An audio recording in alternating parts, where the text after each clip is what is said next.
Okay, I'll call us back to order, and I'll hand it over to Betty to introduce our next guest. Okay, we're going to skip to agenda item 10, which is the annual insurance renewal and update. What we are working on now are the lines of insurance for all the corporations that are expiring as of October 1st. And so it does take quite some time to evaluate the coverages and go out to market and get renewal information to evaluate. What we've seen so far is renewal costs that are within budget with only one exception, and so we've made some decisions there on workers' comp based on the high rates that came in. But that finalization of the workers' comp is still in progress, but what you're going to hear is an update on all the other lines that is pretty indicative of what we're going to renew for, and we'll be able to go over that in any more detail that you want to.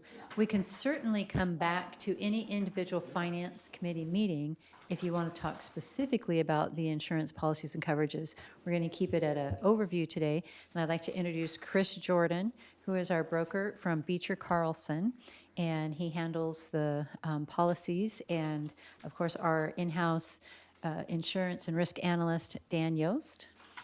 And I'll just turn it over to them to give you the update.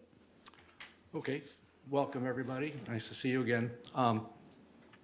We'll just start at the very top and go through by coverage as to what the issues were and what we found in the marketplace and so forth. Your general liability has been very stable. You're with a A+ rated carrier, and you can see the premium is really flat, effectively. The loss ratio on the auto and general liability is around 35% of your premium, but that's kind of misleading because you have a significant number of general liability claims that are reported and investigated, and that investigation is expensive, but that's not reflected in that 35%. So while you might think there might be an opportunity to save some money there, it's really, we think, very well priced. The auto, there was an increase in the number of vehicles from 396 up to 431, which obviously had an upward pressure on the premium. But the underwriter gave us a significant decrease on the rate per vehicle.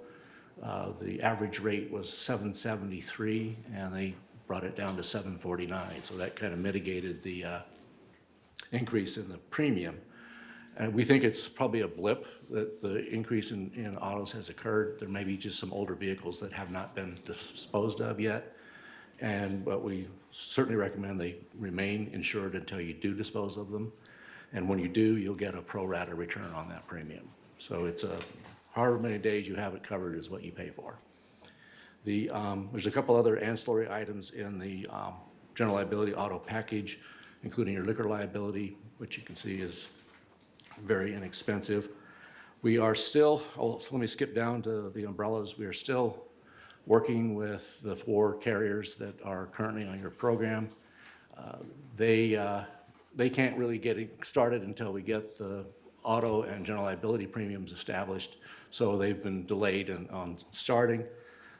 Plus, unfortunately, the underwriter on the first $25 million is on vacation. So we're working with his assistant and their home office to see what we can get done in the interim. But we would expect that those layers, the pricing will pretty much stay stable because they really rely on the primary general liability and auto for how they price their product. The directors and officers, you can see virtually flat. You've been with these same carriers for a number of years. In the HOA business, D&O coverage is very difficult to obtain. There tends to be a lot of litigation and so forth, so there's very few carriers who will even entertain your risk. But we've been very stable, and you can see they value your business and have kept the premiums reasonable. We have a media professional liability, which for the broadband services, and again, that's relatively inexpensive. Let's move to the property coverage, because that is one of the lines that is somewhat distressed worldwide. Unlike your general liability or your auto, where it's really your own experience that dictates what your premiums are, on the property market, the carriers share losses through their reinsurance agreements. And 1917-18 has been the worst year in history for catastrophic losses. You know, the hail, the earthquakes, floods, wind, California fire, a lot of things have impacted the bottom line for the carriers. On top of that, frame habitational is not as highly desirable as, say, a frame, steel building, because they're more prone to fire. So the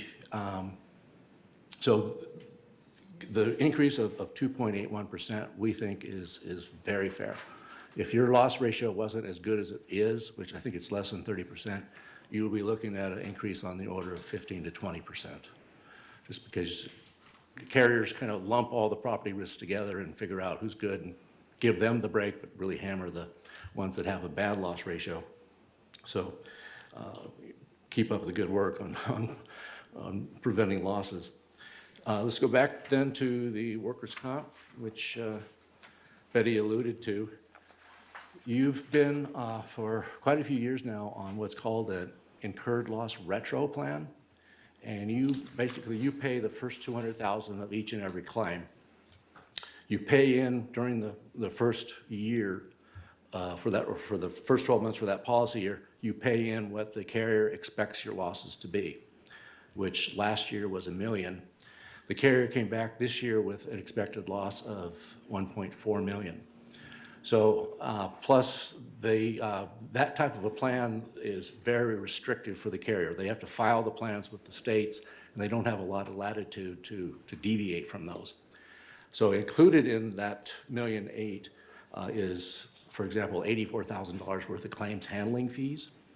So we looked at different structures, and we've found that a $200,000 deductible is much more advantageous, both from the premium standpoint and from the cash flow aspects. Like I said, on the incurred loss retro, you prepay all your losses, and then they adjust those for 4 years after. And so you ended up either paying more or less, depending on how accurate that original estimate was. With the deductible plan that we're proposing, that you would just pay a premium component. And so of that $1.8 million, it's $480,000, and then you pay the claims as you go. So the first year, instead of paying in $2 million, you're only paying in $480,000 plus whatever losses are paid during the year. And you keep doing that every year until all the claims are closed out. So it's ultimately the claims amount on each program would be the same because it's the same claim, same adjusting process, but the overhead or the fixed costs are much lower under the deductible plan. So we think long-term that's a much more viable program for you to use. Can I ask a question? So what about the claims that we already have? Maybe I missed They it. will remain with the existing carrier. Okay, got it. They're obligated to adjust the claims until they're all closed. Okay. And whether the carrier changes or not has not been decided. So because multiple carriers are offering this deductible plan, so this is just an example of the best offer. One additional thing that you should be aware of is that since you're not pre-funding all the losses in year one, the carrier has a credit risk in the event that you do not fulfill your obligation to pay those claims. So they require a letter of credit to collateralize that credit exposure. One of the companies that we're talking to is extremely aggressive on those, and they tend to be 15, 20, 30%, sometimes lower LOC than their competitors. So they're likely to be the one that we will end up settling with, but we are giving your incumbent carrier every opportunity to at least meet the competition. I have Rosemarie and then Greg. If the new plan that you're recommending is going to be more effective from your estimation or guesstimation, why hadn't we suggested this before? Or is this a new idea? It's not a new idea.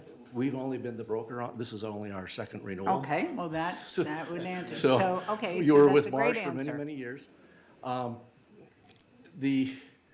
And up until this year, the renewals have been really fairly flat. Last year, for example, the first year we were on it, the increase was 1.9%, which basically just corresponded to your increase in payroll. So this year, because of the way they came back, the rate went up 12% and the estimated losses went up 40%. That compounded to a 25% increase in the premium. So I'm sure in the recommendation and the analysis, you more or less tested like if what we did this year were in this new plan, it would have been like this. So therefore, and that was all done. Okay. Right. right. The impetus for the large increase from the incumbent was that the 2016-17 year had some really severe adverse development. There are a lot of post-retirement claims that just drove it through the roof. And that's had a significant impact from the carrier's perspective. So they've had to increase their estimated losses significantly, and that's what's driving a lot of part of this. Okay, thank you very much. Hi, I'm sorry, I may not be familiar how GRF does their, workers' comp usually is a percentage based on prior claims that is part of your payroll taxes that, are we self-insured, is I guess what I'm asking? Well, there's a very real distinction in the law between self-insured and having a large deductible. Self-insured, you are responsible for paying those claims within that retention, but you would typically buy insurance excess of that, but the excess carrier is not responsible for coming in and paying those claims if you default. On a large deductible plan, if you default, the carrier has the obligation by law to come in and pick up those claims, which is why they require the collateral. Okay, thank you. Nobody else? You have a question in the audience? Dick? Converting 270D, how many insurance companies are we dealing with? Well, we've got Just an estimate. probably a dozen.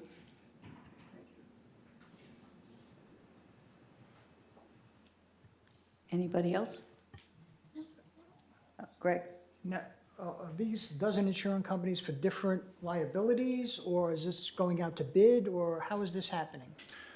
We, first of all, our guiding principle is to manage for the long term and to develop long-term relationships between you and your underwriters.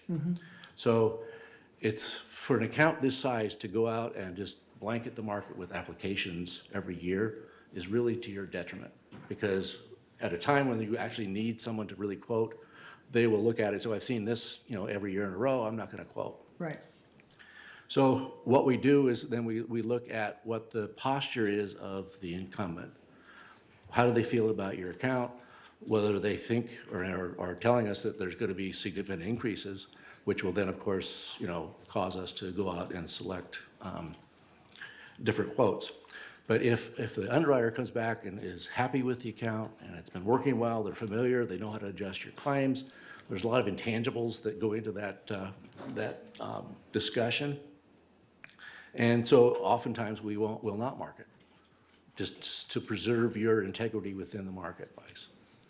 And are we going with one overall umbrella? No. Or is administrative one kind of workers' comp and?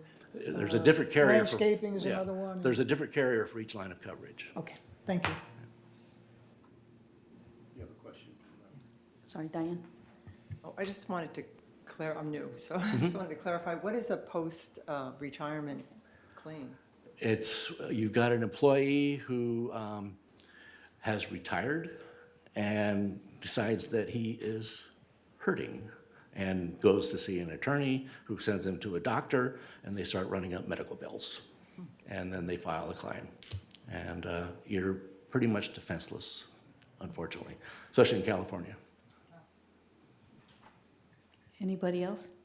Are you going to talk at all, make a comment about earthquake insurance? That's not coming up for renewal Right. currently. It's a different time of year. Got it. Okay, and are we going to talk at all about what we think residents, like where their exposure is and what kind of insurance they might want to know? Okay, that's, okay. Is that it then? Ray? I'd like to say something about Mr. Yost. You folks may not realize it, but he has done a fabulous job with the insurance companies. I'm serious. I was an investigator for 22 years. I've worked personally with him on at least 3 fires here, as Mr. Mattson will attest. And he has gone through and followed up, absolutely followed up in a brilliant way, which has saved us a lot of money, believe me. And I want to compliment you, so I thought this is a good time to do it. Thank you, sir. Thank you very much. Thank you. So the only question I have is, what's the next step? You said that there are some, Well, we have funding in the existing budget for these renewals, so we won't have to go to the board for any formal approvals. Okay. So it will just continue through the renewal process, getting the final information and bids, especially on the workers' comp, and then we'll lock in those renewals. okay. Okay, nobody has any other questions, then I'll thank you for coming, Chris and Dan. Thank you. And we'll take another break for just a minute, and I think we can probably go off air now.